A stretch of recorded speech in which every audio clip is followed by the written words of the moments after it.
Bonjour à tous, c'est Zimbabwe, on se retrouve aujourd'hui pour une nouvelle vidéo de l'amour, pour donc un nouvel épisode de la personnalité à retenir. Aujourd'hui, nous allons nous intéresser à la vie d'un célèbre homme politique français, sûrement l'homme politique français le plus populaire du XXe siècle. Bien évidemment, nous allons parler d'Édouard Balladur, évidemment, donc qui est né le 2 mai 1929, donc il a combien? Il a 91 ans, voilà. Et si j'en parle, c'est d'abord parce que c'est quand même une personnalité qui est toujours en vie, mais qui va peut-être bientôt crever, et surtout parce que, évidemment, il fait l'actualité pour des affaires pas très nettes, quoi, donc on va pouvoir étudier tout ça, mais d'abord, on va étudier toute sa vie. Donc, je vous propose de commencer. Alors, Édouard Balladur, donc d'abord, est né donc en 1929 à Izmir, donc en Turquie. À la base, d'où est-ce qu'il vient? Il vient d'Arménie, hein, Balladur, Baladurian, c'était comme ça que ça s'appelait.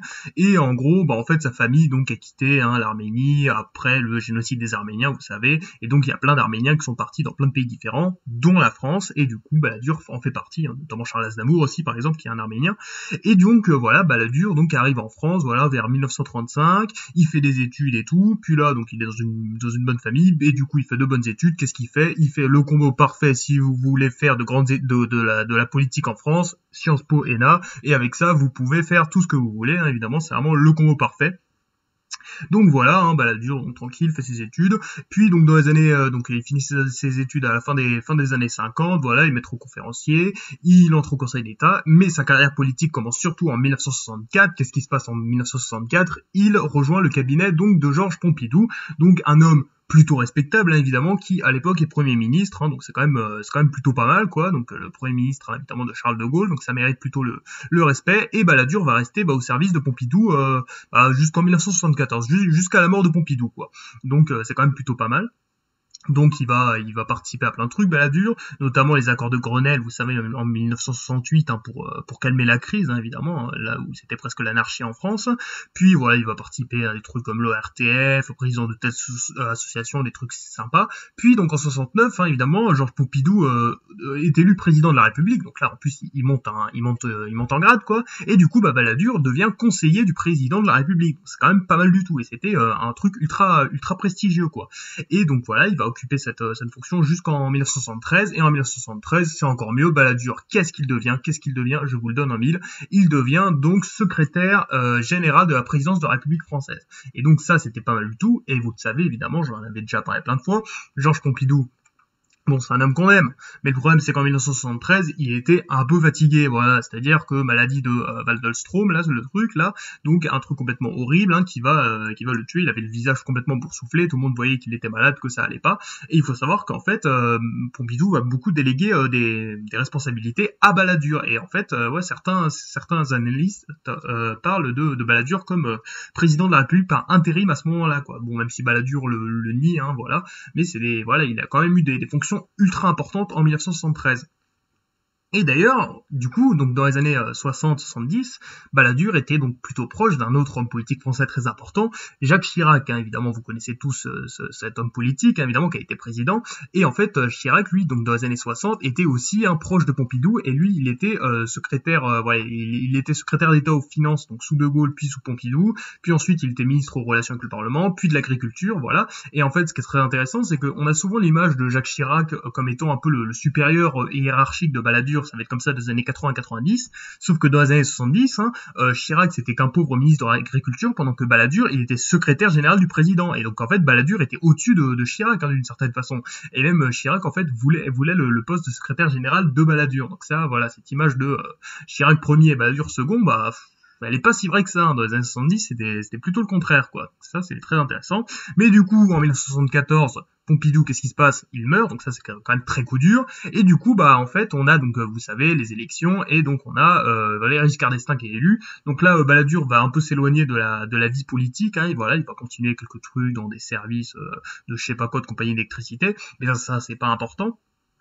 Donc la carrière de Balladur reprend dans les années 80, donc là où il rejoint le RPR. Vous savez que dans les années 80, évidemment, les socialistes, hein, et Mitterrand sont au pouvoir, et donc Balladur en fait se rapproche donc de Jacques Chirac. Vous savez qui est Jacques Chirac? Donc à l'époque, en fait, donc là on est dans les années 80. Donc Jacques Chirac a été Premier ministre de Giscard, il s'est barré, il a fondé un gros parti qui s'appelle le RPR. Bon, ça j'en ai déjà parlé plein de fois. Il a échoué à l'élection de 81, mais bon, dans les années 80, Chirac c'est le boss des boss de la droite, donc un mec plutôt stylé, et donc Balladur devient conseiller de Chirac. Donc c'est quand même pas mal du tout.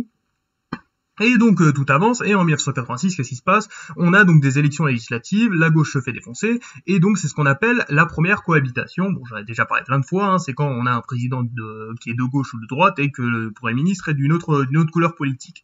Et ce qu'il faut savoir, c'est que bon, la cohabitation aujourd'hui, ça a l'air simple, mais à l'époque, en fait, personne ne savait ce qui allait se passer, parce qu'en fait, quand Michel Debré avait créé la 5e République, personne s'attendait vraiment à ce que ce genre de truc arrive. Et il faut savoir que des gens se disaient, mais est-ce que Mitterrand va démissionner ou pas? Est-ce que c'est possible d'avoir une cohabitation? Et en fait, c'est notamment Balladur dans un article au Monde en 83 qui va donner le nom de cohabitation et qui va dire oui, c'est tout à fait possible d'avoir une coexistence donc entre le Premier ministre de droite et le président de gauche. Et du coup, qu'est-ce qui va se passer? Jacques Chirac va devenir donc Premier ministre. Et donc ça va être le gouvernement Chirac II, parce qu'il y avait eu le Chirac I en 74-76.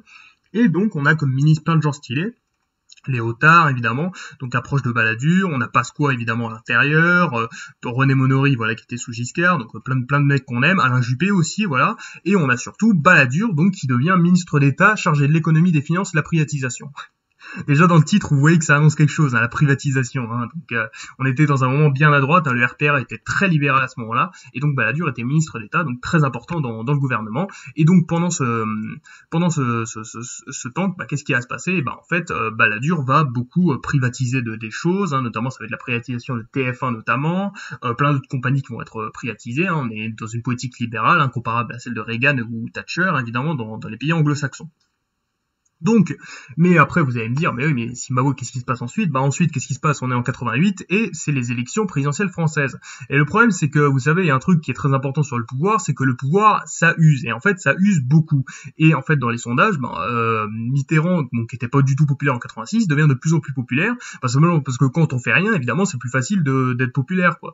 Et de l'autre côté, Jacques Chirac, en fait, va en pâtir, va être de moins en moins populaire. Et finalement, en fait, en élections de 88, vous le savez, il y a le fameux débat, il se fait humilié parce qu'il est Premier ministre et pas président Chirac, et du coup il fait 46%, Mitterrand fait 54%, humiliation pour la droite, et donc là d'ailleurs Chirac sort en dépression, donc c'est pas fou du tout, et donc à ce moment-là on a la gauche qui redevient au pouvoir, et donc Balladur lui, en fait tout ce qu'il arrive à gagner, il arrive à rester député, donc c'est quand même pas mal en fait, il accède à la députation en 88, donc plutôt stylé, et donc là on a des gouvernements de gauche avec Rocard, et le problème c'est qu'en fait, évidemment, ça va s'essouffler, hein, la gauche, hein, vous le savez, on avait déjà parlé, 92-93, la gauche est très mal en point, on a Cresson et Bérégovoy qui finit par se suicider, c'est horrible, on a donc les élections législatives de 1993, et c'est une énorme défaite pour la gauche, vraiment, on a 57 députés à gauche, et on a 472 députés à droite, un truc complètement horrible pour la gauche, voilà, regardez-moi cette assemblée, donc un truc complètement incroyable qui n'arriverait pas aujourd'hui.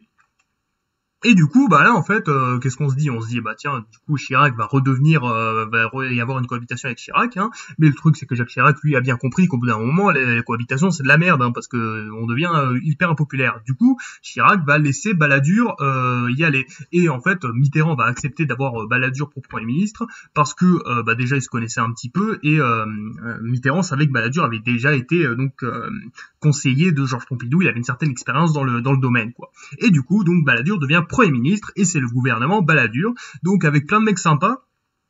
Déjà, on a les retours de Charles Pasqua, évidemment, qui revient toujours à l'intérieur. Simone Veil qui fait un comeback et qui redevient ministre à la Santé comme dans les années 70.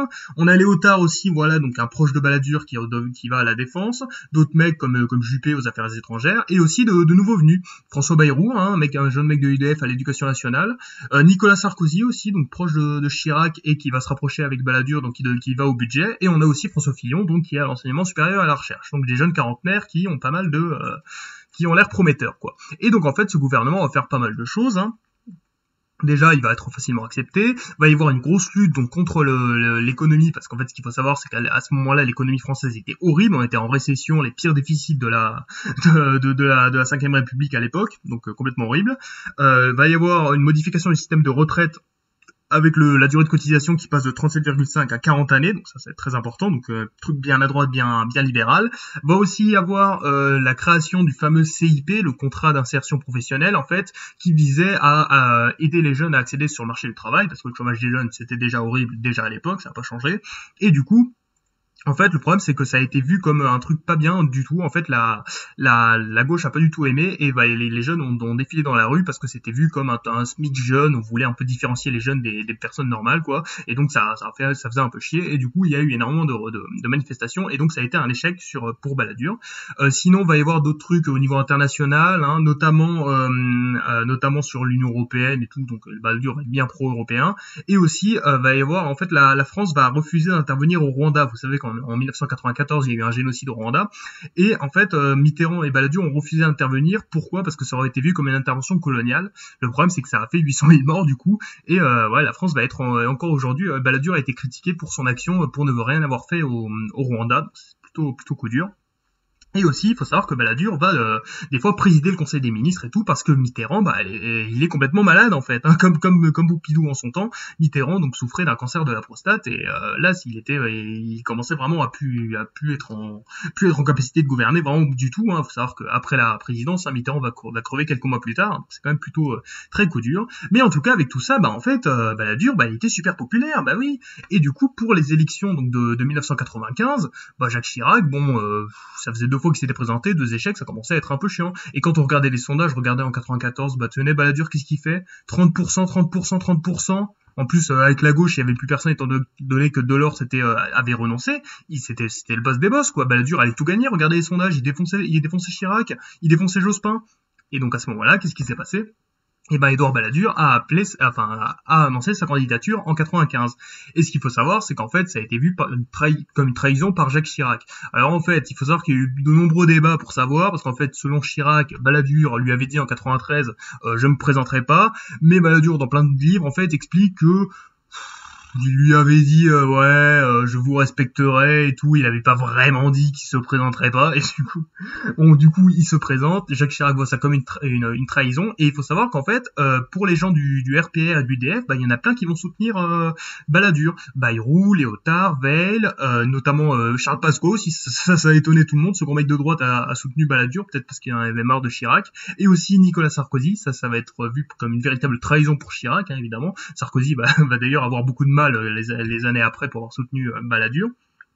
Mais du coup, vous allez me dire, ouais, mais du coup, Balladur a gagné. Bah non, il a pas gagné. Pourquoi il a pas gagné? Bah parce qu'en fait, le problème de Balladur, c'est que il manque un peu de charisme, quoi, en fait. Hein.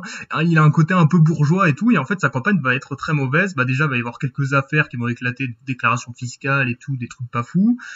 Également, en fait, Chirac va faire une superbe campagne et tout, où il va appeler des Américains et tout pour l'aider. Donc ça va être super. Il va retrouver les sondages, et en fait, la candidature de Balladur va complètement s'effondrer et il va faire un vieux 18,5% et au final, en fait, ça va être une humiliation pour lui et ça a été un grand coup dur pour Balladur. Hein.